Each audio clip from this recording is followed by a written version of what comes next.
26 जुलाई ਨੂੰ ਕਾਰਗਿਲ ਵਿਜੇ ਦਿਹਾੜਾ ਦੇਸ਼ ਭਰ ਵਿੱਚ ਮਨਾਇਆ ਜਾ ਰਿਹਾ ਹੈ। ਇਸ ਮੌਕੇ ਤੇ ਦੇਸ਼ ਯਾਦ ਕਰੇਗਾ ਉਹਨਾਂ ਸ਼ਹੀਦਾਂ ਨੂੰ ਜਿਨ੍ਹਾਂ ਨੇ ਦੇਸ਼ ਲਈ ਆਪਣੀ ਜਾਨ ਦੀ ਕੁਰਬਾਨੀ ਤੱਕ ਦੇ ਦਿੱਤੀ ਤੇ ਉਹਨਾਂ ਵਿੱਚੋਂ ਹੀ ਇੱਕ ਸਨ ਵੀਰ ਸਪੂਤ ਸ਼ਹੀਦ ਕੈਪਟਨ ਅਮੋਲ ਕਾਲੀਆ ਜਿਨ੍ਹਾਂ ਨੇ ਪਾਕਿਸਤਾਨੀਆਂ ਨੂੰ ਖਦੇੜਦੇ ਹੋਏ 17,000 ਫੁੱਟ ਉੱਚੀ ਚੋਟੀ ਨੂੰ ਫਤਿਹ ਕੀਤਾ ਸੀ। ਨੰਗਲ ਵਿੱਚ ਅਮੋਲ ਕਾਲੀਆ ਦੇ ਨਾਮ ਤੇ ਇੱਕ ਪਾਰਕ ਬਣਾਇਆ ਗਿਆ ਜਿਸ ਵਿੱਚ ਕੈਪਟਨ ਦਾ ਬੁੱਤ ਸਥਾਪਿਤ ਕੀਤਾ ਗਿਆ। ਤੇ ਅਮੋਲ ਕਾਲੀਆ ਦੇ ਪਿਤਾ ਮੁਤਾਬਕ ਉਹਨਾਂ ਦੇ ਪਰਿਵਾਰ ਵਿੱਚ ਕੋਈ फौज ਵਿੱਚ नहीं सी पर ਉਹਨਾਂ ਦੀ ਇੱਛਾ ਸੀ ਕਿ ਉਹਨਾਂ ਦਾ बेटा फौज ਵਿੱਚ जाए। की जो मौत है वो कौम की हयात है, हयात तो हयात है, वो मौत भी हयात है।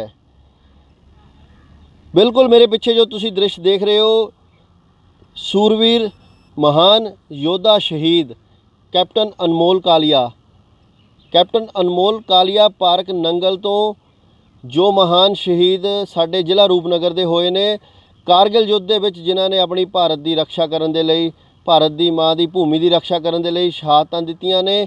बिल्कुल उस स्थान तो रिपोर्ट कर रहे हैं कारगिल दिवस दे उत्ते, क्योंकि शहादतां जो ने वो सूरवीरां दियां अलंकार हुंदे ने, गहने हुंदे ने और भारतीय फौज दे विच शहादतां दा जो रिकॉर्ड है और एक वड्डा इतिहास है, क्योंकि इन्हां दी शहादतां दे बदौलत असीं तुसीं सब घरां दे विच अज सुरक्षित जिंदगी जींदे ने। गल करन जा रहे हैं कारगिल युद्ध दी, जो कि 20 साल पहला 26 जुलाई वाले दिन भारत सरकार ने ते भारतीय फौज ने वड्डे ऑपरेशन तो बाद दुश्मन नूं अपनी ज़मीन तो नेस्ता नाबूद करके विजय दा परचम लहराया सी। नाम रखा गया सी विजय परचम। एक एक गल के नज़रशानी करदा हाँ। इस तो पहला तुसीं स्क्रीन उत्ते बिल्कुल देख रहे हो कैप्टन अनमोल कालिया नंगल तो, जो कि शहादत दे विच वड्डा नमाणा खट के इस देश का नाम रोशन करके गए ने, पर उन्होंने अपनी कर्म भूमि उत्ते दुश्मन नूं पैर नहीं जमान दिते। 3 मई 1999 की उस वक्त की गल है जदों भारत दियां जिहड़ियां बटालिक ते द्रास ते कारगिल दियां उच्चियां चोटियां उत्ते धोखाधड़ी करके पाकिस्तान के सैनिक आके बैठ गए, जिसकी जानकारी एक चरवाहे वालों दी गई कि साड़ियाँ चोटियां उत्ते दुश्मन ने कब्जा कर लिया है। उस तो बाद एक पूरा प्लान तय हुंदा है कि किस तरह अपनी भूमि की रक्षा करनी है। 20,000 फुट की उचाई के उत्ते किसी दुश्मन वालों कब्जा कर लेना तो फिर उसनूं उत्थों खदेड़ना, ये अपने आप दे विच एक बहुत बड़ा मिशन सी जिसका नाम ऑपरेशन विजय रखा गया। तो तुहानूं पूरे उस इतिहास बारे नज़रशानी करते हैं कि 3 महीने तक लगातार युद्ध चलिया, जिस विच भारी तादाद दे विच गोला बारूद ते साडे सैकड़े शहादतां पा गए सैनिक। बड़ा इतिहास बनया, पर दुश्मन नूं खदेड़ के आखिरकार तिरंगा लहराया गया चोटियां दे उत्ते। ते तुहानूं दसदे हां इस पूरे युद्ध दे विच भारत ने अपने 527 वीर सैनिक खोए सीगे ते जिन्हां दी बदौलत अज असीं इस पूरे भारत वर्ष विच ਵੱਖ-ਵੱਖ सूबियां दे विच आज़ादी का आनंद माण रहे हैं, क्योंकि दुश्मन की खुराक और मनसूबे बड़े खतरनाक सी, पर उसनूं भारतीय फौज ने फेल कर दिता। तो मैं तुहानूं मोटी जानकारी तुहाडे नाल रूबरू करन जा रहा कारगिल युद्ध की। तो उस तो बाद तुहानूं कैप्टन अनमोल कालिया जी का बिल्कुल सामने तुसीं घर देख रहे हो, जूम करके कैमरा मैनूं कहूँगा, झंडा लहरा रहा है घर के उत्ते। तो ये यादां ने इस नौजवान शहीद जो साडे भारतीय फौज दे विच कैप्टन अनमोल कालिया, जो कि कुवारे सी ते अपनी जिंदगी कौम दे लेखे ला गए। तो मैं तुहानूं पूरे उस इतिहास बारे, पूरे इस घटनाक्रम बारे शॉर्ट विच तुहाडे नाल रूबरू करदा। 3 मई नूं कश्मीरी चरमाहे द्वारा दस्सिया गया कि साडीआं उच्चियां चोटियां उत्ते पाकिस्तान वालों कब्जा कर लिया गया है। उस तो बाद 5 मई नूं जदों भारतीय सेना पेट्रोलिंग करन गई तो उन्हां दे 5 जिहड़े आ जवानां दी उत्थे निर्मम हत्या कर दी। घटिया घटनाक्रम जिहड़ा पाकिस्तान ने अपनाया। उस तो बाद 27 मई नूं भारतीय वायु सेना की ओर ते पाकिस्तान नूं खदेड़न दे लई मिग 27 ते मिग 29 नूं होंद विच लिआंदा गया। 5 जून नूं भारतीय फौज के पाक रेंजर्स द्वारा कब्जा किए गए सूचना की जिहड़ी है खबर मीडिया में आती है तो पूरे देश दे विच ये गल चली जाती है कि साडीआं उच्चियां चोटियां उत्ते पाकिस्तान ने धोखे दे नाल कब्जा कर लिया। ये वो समा हुंदा है जदों बर्फबारी हुंदी है तो जिहड़े सैनिक है वो निचले इलाकों में आ जाते हैं। उस चीज़ का फायदा उठा के पाकिस्तान ने साडे देश के उच्चियां चोटियां उत्ते कब्जा किया सी। 11 जून नूं भारत के जनरल ਭਾਰਤ ਨੇ ਜਨਰਲ ਪਰਵੇਜ਼ ਮੁਸ਼ਰਫ ਜੋ ਪਾਕਿਸਤਾਨ ਦੇ ਉਸ ਵਕਤ ਦੇ ਸੈਨਾ ਦੇ ਅਧਿਕਸ਼ ਜਨਰਲ ਅਜੀਜ਼ ਖਾਨ ਨਾਲ ਬਾਤਚੀਤ ਕੀਤੀ, ਉਹਦੀ ਆਡੀਓ ਪੂਰੀ ਦੁਨੀਆ ਸਾਹਮਣੇ ਜ਼ਾਹਰ ਕੀਤੀ ਤੇ ਕਿਹਾ ਕਿ ਤੁਹਾਡੇ ਸੈਨਿਕਾਂ ਵੱਲੋਂ ਸਾਡੀਆਂ ਚੋਟੀਆਂ ਤੇ ਕਬਜ਼ਾ ਕੀਤਾ ਗਿਆ ਹੈ। ਪਰ ਉਹ ਨਹੀਂ ਮੰਨ ਰਹੇ ਸੀ। ਉਹ ਦੱਸ ਰਹੇ ਸੀ ਇਹ ਸਾਡੇ ਲੋਕ ਨਹੀਂ ਹੈ, ਆਤੰਕਵਾਦੀ ਹੈ ਜਾਂ ਕਿਸੇ ਵੀ ਤਰ੍ਹਾਂ ਮਾਮਲੇ ਨੂੰ ਲੁਕਾਉਣ ਦੀ ਕੋਸ਼ਿਸ਼ ਕਰ ਰਹੇ ਸੀ। ਪਰ ਉਹ ਪੂਰਨ ਤੌਰ ਤੇ ਆਰਮੀ ਦੇ ਪੂਰੇ ਹਥਿਆਰਾਂ ਦੇ ਨਾਲ ਉਸ ਵਕਤ ਲੈਸ ਸੀਗੇ। ਉਸ ਤੋਂ ਬਾਅਦ 15 ਜੂਨ ਨੂੰ ਭਾਰਤ ਪਾਕਿਸਤਾਨ ਦੇ ਯੁੱਧ ਨੂੰ ਅਮਰੀਕਾ ਨੇ ਵਿੱਚ ਹਸਤਕਸ਼ੇਪ ਕੀਤਾ ਤੇ ਰਾਸ਼ਟਰਪਤੀ ਉਸ ਵਕਤ ਦੇ ਬਿਲ ਕਲਿੰਟਨ ਨੇ ਮੁਸ਼ਰਫ ਨੂੰ ਫੋਨ ਪਰ ਕਿਹਾ ਕਿ ਤੁਸੀਂ ਕਾਰਗਿਲ ਸੈਕਟਰ ਤੋਂ ਆਪਣੀ ਫੌਜ ਉਠਾਓ, ਪਰ ਦੁਸ਼ਮਣ ਇਸ ਤਰ੍ਹਾਂ ਕਿੱਥੇ ਮੰਨਣ ਵਾਲਾ ਸੀ। ਉਸ ਤੋਂ ਬਾਅਦ 29 ਜੂਨ ਨੂੰ ਭਾਰਤੀ ਸੈਨਾ ਦੇ ਸੂਰਬੀਰਾਂ ਨੇ ਟਾਈਗਰ ਹਿੱਲ ਦੇ ਪਾਸ ਪੋਸਟ ਉੱਤੇ ਅਟੈਕ ਕਰਕੇ ਉਸ 'ਤੇ ਤਿਰੰਗਾ ਲਹਿਰਾਇਆ ਤੇ ਤੁਸੀਂ ਸਾਰੀਆਂ ਇਸ ਗੱਲਾਂ ਤੋਂ ਤੁਸੀਂ ਮੌਕੇ ਦੇ ਸਮੇਂ ਦੇ ਉਸ ਵਿੱਚ ਨਿਊਜ਼ ਵਿੱਚ ਸੁਣਿਆ ਵੀ ਸੀ। ਇਹ ਪੋਸਟ ਭਾਰਤੀ ਨਜ਼ਰੀਏ ਨਾਲ ਇਸ ਕਰਕੇ ਮਹੱਤਵਪੂਰਨ ਸੀ ਕਿਉਂਕਿ ਇਸ ਪੋਸਟ ਦਾ ਨਾਮ 5060 ਤੇ 5051 ਸੀ ਤੇ ਉਹ ਸਭ ਤੋਂ ਉਚਾਈ ਤੇ ਉੱਤੇ ਸਥਿਤ ਸੀ ਕਿਉਂਕਿ ਇਸ ਦੇ ਉੱਤੇ ਕਬਜ਼ਾ ਕਰਨ ਦੇ ਨਾਲ ਦੁਸ਼ਮਣ ਦੀ ਜਿਹੜੀ ਚੈਨ ਸਪਲਾਈ ਨੂੰ ਜਾਂ ਉਸ ਦੀ ਸਾਰੀ ਨਿਗਰਾਨੀ ਰੱਖੀ ਜਾ ਸਕਦੀ ਸੀ। ਇਸ ਤੋਂ ਅੱਗੇ ਚੱਲਦੇ ਹਾਂ। ਇਸੇ ਪ੍ਰਕਾਰ ਦੇ ਨਾਲ ਇਸ ਪੂਰੇ ਜੋ ਘਟਨਾਕ੍ਰਮ ਵਿੱਚ ਜੋ ਕਾਰਗਿਲ ਯੁੱਧ ਹੋਇਆ ਸੀ, ਇਸ ਦੇ ਵਿੱਚ ਇੱਕ ਸੈਨਾ ਅਧਿਕਾਰੀ ਦੁਆਰਾ ਜੋ ਦੱਸਿਆ ਗਿਆ ਕਿ ਇਸ ਵਿੱਚ ਪੂਰੇ 2.5 ਲੱਖ ਦੇ ਕਰੀਬ ਜਿਹੜੇ ਗੋਲੇ ਭਾਰਤੀ ਸੈਨਾ ਵੱਲੋਂ ਦੁਸ਼ਮਣ ਨੂੰ ਖਦੇੜਨ ਲਈ ਦਾਗੇ ਗਏ ਸੀ। ਉਸ ਤੋਂ ਇਲਾਵਾ 3000 ਬੰਬ ਜਿਹੜੇ ਹੈ ਉਹ ਹਵਾਈ ਮਾਰਗ ਰਾਹੀਂ ਤੇ ਮੋਟਾਰ ਰਾਹੀਂ ਦਾਗੇ ਗਏ। ਉਸ ਤੋਂ ਇਲਾਵਾ ਇਹ ਲੜਾਈ ਦੇ 17 ਦਿਨ ਤੱਕ ਪ੍ਰਤੀ ਮਿੰਟ 17 ਦਿਨ ਤੱਕ ਲਗਾਤਾਰ ਪ੍ਰਤੀ ਮਿੰਟ ਫਾਇਰਿੰਗ ਜਿਹੜੀ ਹੈ ਦੁਸ਼ਮਣ ਨੂੰ ਖਦੇੜਨ ਦੇ ਲਈ ਕਰਨੀ ਪਈ। ਤੇ ਅੱਜ ਗੱਲ ਕਰਾਂਗੇ ਹੁਣ ਇਸ ਪੂਰੇ ਮਾਮਲੇ 'ਚ ਲੈ ਕੇ ਕੈਪਟਨ ਅਨਮੋਲ ਕਾਲੀਆ ਦੇ ਪਰਿਵਾਰ ਦੇ ਨਾਲ, ਉਹਨਾਂ ਦੇ ਬਜ਼ੁਰਗ ਪਿਤਾ ਦੇ ਨਾਲ। ਤੇ ਰਿਪੋਰਟ ਡੇਲੀ ਪੋਸਟ ਤੇ ਜਾਰੀ ਹੈ ਨੰਗਲ ਤੋਂ।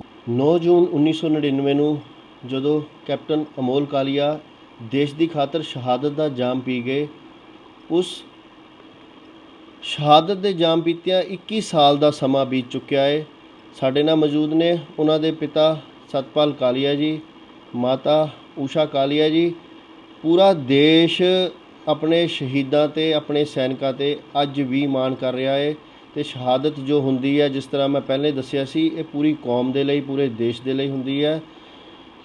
ਸਵਾਗਤ ਹੈ ਅੰਕਲ ਤੁਹਾਡਾ ਡੇਲੀ ਪੋਸਟ ਚੈਨਲ ਪੰਜਾਬੀ ਤੇ। 21 ਸਾਲ ਦਾ ਸਮਾਂ ਹੋ ਗਿਆ, ਕਿਸ ਤਰ੍ਹਾਂ ਬੜਾ ਮੁਸ਼ਕਿਲ ਹੋ ਜਾਂਦਾ ਹੈ। ਦੇਸ਼ ਦੀ ਖਾਤਰ ਬੇਟਾ ਬਲਿਦਾਨ ਦੇ ਕੇ ਗਿਆ ਹੈ, ਇਸ ਗੱਲ ਦਾ ਗਰਵ ਵੀ ਹੈ ਤੇ ਕਿਤੇ ਨਾ ਕਿਤੇ ਹੁਣ ਇਕੱਲੇਪਨ ਦੇ ਵਿੱਚ ਜਾਂ ਕਿਸ ਤਰ੍ਹਾਂ ਲੱਗਦਾ ਹੈ ਕਿ ਸ਼ਹਾਦਤ ਤੋਂ ਬਾਅਦ ਜਦੋਂ ਕੌਮਾਂ ਯਾਦ ਰੱਖਦੀਆਂ ਹੈ ਤੇ ਉਹਨਾਂ ਦੇ ਮਾਤਾ ਪਿਤਾ ਲਈ ਕੀ ਮਹਿਸੂਸ ਕਰਦੇ ਨੇ?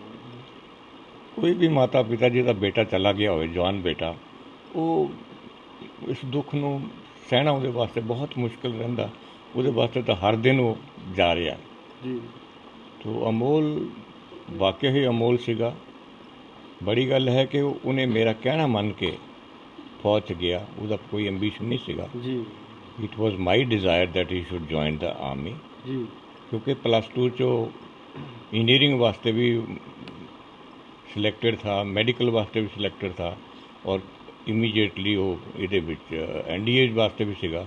ਤੋ ਮੈਂ ਉਹਨੂੰ ਕਿਹਾ ਕਿ ਬੇਟਾ can you change the order, not medical first, engineering 2 and army, can you make army number 1।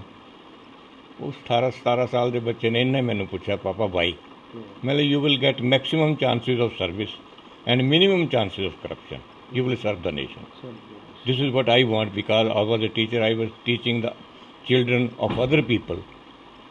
So, आज मौका मिला and he obeyed me. He obeyed me. I am grateful though I had to pay a heavy, very heavy price for it. I lost my son. दुख लगता कि मैं जबरदस्ती भेजा, पर मैनू फख्र है कि उन्हें कहना भी मन्निया और जो चाहते सी करके दिखाया। ਥਰੂ NDA ਭਰਤੀ ਹੋਈ ਸੀ ਕੈਪਟਨ ਸਾਹਿਬ ਦੀ ਸੀ ਕੈਪਟਨ ਅਮੋਲ ਕਾਲੀਆ। ਹਾਂ, +2 ਤੋਂ ਬਾਅਦ ਇੱਥੇ NFL ਦੇ ਸਕੂਲ 'ਚ, ਮਾਡਲ ਸਕੂਲ 'ਚੋਂ +2 ਕੀਤੀ ਸੀ ਉਹਨੇ ਜੀ। ਨੰਗਲ ਵਿੱਚ ਹੀ ਜਨਮ ਹੋਇਆ ਸੀ। ਨੰਗਲ 'ਚ ਹੀ, ਐਸੇ ਨੰਗਲ ਦੇ NFL ਹਸਪੀਟਲ 'ਚ ਉਹਦਾ ਜਨਮ ਹੋਇਆ ਸੀਗਾ 1974 'ਚ।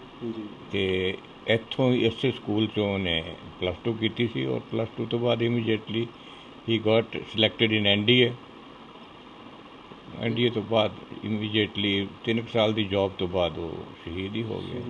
ਬਿਲਕੁਲ 3 ਸਾਲ ਦੀ ਜੌਬ ਤੋਂ ਬਾਅਦ ਆਪਣੇ ਫਰਜ਼ ਦੀ ਜ਼ਿੰਮੇਵਾਰੀ ਨਿਭਾਉਂਦੇ ਹੋਏ ਕੈਪਟਨ ਅਮੋਲ ਕਾਲੀਆ ਸ਼ਹੀਦ ਹੋ ਗਏ। ਇਹ ਸਾਡੇ ਭਾਰਤ ਦੇ ਸੰਸਕਾਰ ਹੈ, ਇਹ ਬਜ਼ੁਰਗਾਂ ਦੇ ਸੰਸਕਾਰ ਹੈ। ਪਿਤਾ ਨੇ ਖੁਦ, ਤੁਸੀਂ ਖੁਦ ਸੁਣ ਰਹੇ ਹੋ, ਕੈਪਟਨ ਅਮੋਲ ਕਾਲੀਆ ਦੇ ਸ਼ਹੀਦ ਕੈਪਟਨ ਅਮੋਲ ਕਾਲੀਆ ਜੀ ਦੇ ਪਿਤਾ ਸਤਪਾਲ ਕਾਲੀਆ ਜੀ ਤੋਂ ਕਿ ਉਹਨਾਂ ਨੇ ਖੁਦ ਉਹਨਾਂ ਨੂੰ ਇੱਕ ਰਸਤਾ ਦੱਸਿਆ ਸੀ ਕਿ ਤੁਸੀਂ ਆਰਮੀ ਦੇ ਵਿੱਚ ਜਾਓ ਤੇ ਵਿਦਆਊਟ ਐਨੀ ਕਰਪਸ਼ਨ ਇੱਕ ਵੱਡਾ ਨਾਮ ਬਣਾਓ। ਨਾਮ ਤਾਂ ਇੱਕ ਪੂਰੇ ਦੇਸ਼ ਦੇ ਲਈ, ਇੱਕ ਪੂਰੇ ਹਿਸਟਰੀ ਦੇ ਲਈ ਵੱਡਾ ਬਣ ਗਿਆ ਜਦੋਂ ਸ਼ਹਾਦਤ ਪਾ ਲਈ, ਪਰ ਮਾਂ-ਬਾਪ ਲਈ ਥੋੜ੍ਹਾ ਮੁਸ਼ਕਲ ਵੀ ਹੋ ਜਾਂਦਾ ਹੈ ਕਿਉਂਕਿ ਜਵਾਨ ਪੁੱਤ ਜਦੋਂ ਇਸ ਤਰ੍ਹਾਂ ਚਲਾ ਜਾਂਦਾ ਹੈ ਦੇਸ਼ ਦੀ ਲਈ ਕੁਰਬਾਨੀ ਹੋ ਜਾਂਦੀ ਹੈ। ਜੇ ਗੱਲ ਕਰੀਏ ਸਮੇਂ-ਸਮੇਂ 'ਤੇ ਉਸ ਵਕਤ ਯਾਦਗਾਰ ਵੀ ਸਥਾਪਿਤ ਕੀਤੀ ਗਈ ਨੰਗਲ ਵਿੱਚ ਉਹਨਾਂ ਦੀ, ਤੇ ਸੈਟਿਸਫਾਈਡ ਹੋ ਤੁਸੀਂ?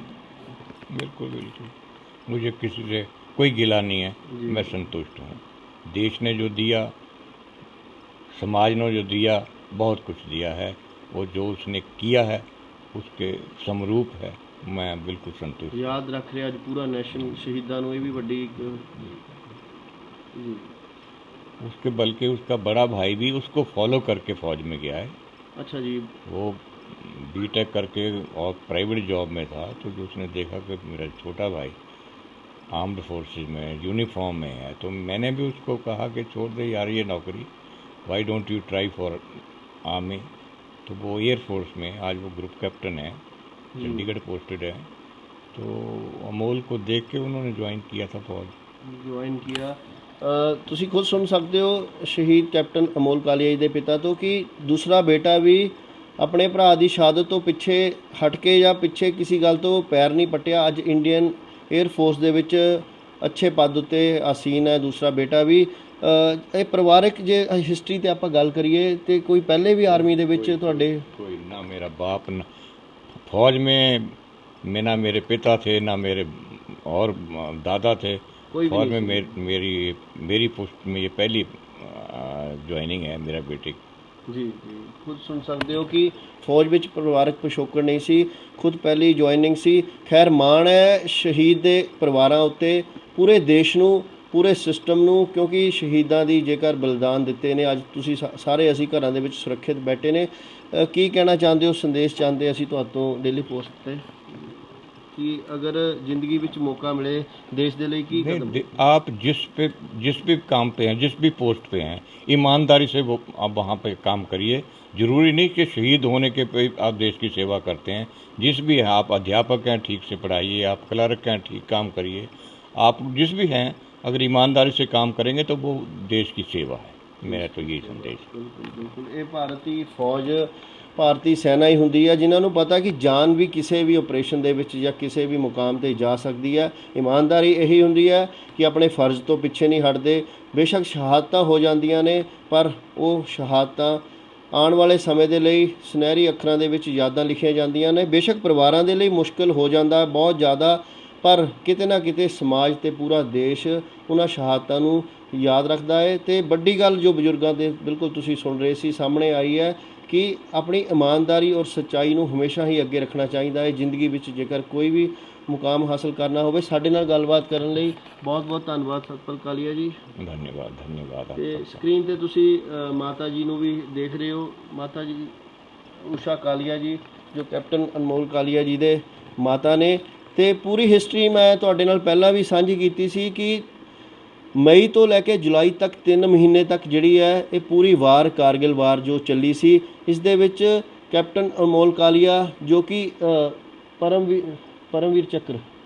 ਵੀਰ ਚੱਕਰ ਜਿਨ੍ਹਾਂ ਨੇ ਕਿ ਵੀਰ ਚੱਕਰ ਪ੍ਰਾਪਤ ਕੀਤਾ ਸੀ। ਤੇ ਬੜੀ ਦੁਰਗਮ ਏਰੀਆ ਦੇ ਵਿੱਚ ਜੋ ਤੁਹਾਨੂੰ ਮੈਂ ਹਿਸਟਰੀ ਜਿੱਥੇ ਕੈਪਟਨ ਅਨਮੋਲ ਕਾਲੀਆ ਪਾਰਕ ਸੀ ਤੁਹਾਨੂੰ ਦੱਸੀ ਸੀ ਕਿ ਬੜੇ ਦੁਰਗਮ ਏਰੀਆ ਦੇ ਵਿੱਚ ਤੇ ਖੁਦ ਆਪਰੇਸ਼ਨ ਨੂੰ ਲੀਡ ਕੀਤਾ, ਆਪਣੀ ਜਾਨ ਦੀ ਪਰਵਾਹ ਨਹੀਂ ਕੀਤੀ, ਕਾਰਗਿਲ ਨੂੰ ਦੁਸ਼ਮਣਾਂ ਦੇ ਹੱਥੋਂ ਪਾਕਿਸਤਾਨ ਦੇ ਹੱਥੋਂ ਮੁਕਤ ਕਰਵਾਇਆ।